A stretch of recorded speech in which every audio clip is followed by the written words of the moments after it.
خدا باپ کی زندہ کلام میں سے زبور کی کتاب 43 زبور جلاوطن آدمی کی پکار۔ اے خدا میرا انصاف کر اور بے دین قوم کے مقابلہ میں میری وکالت کر، اور دغاباز اور بے انصاف آدمی سے مجھے چھڑا، کیونکہ تو ہی میری قوت کا خدا ہے۔ تو نے کیوں مجھے ترک کر دیا؟ میں دشمن کے ظلم کے سبب سے کیوں ماتم کرتا پھرتا ہوں؟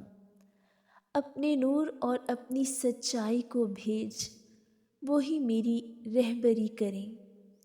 وہی مجھ کو تیرے کوہ مقدس اور تیرے مسکنوں تک پہنچائیں، تب میں خدا کے مذبح کے پاس جاؤں گا، خدا کے حضور جو میری کامل خوشی ہے۔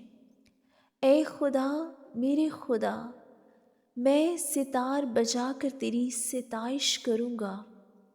اے میری جان، تو کیوں گری جاتی ہے؟ تو اندر ہی اندر کیوں بے چین ہے؟ خدا سے امید رکھ، کیونکہ وہ میرے چہرے کی رونق اور میرا خدا ہے۔ میں پھر اس کی ستائش کروں گا۔ آمین۔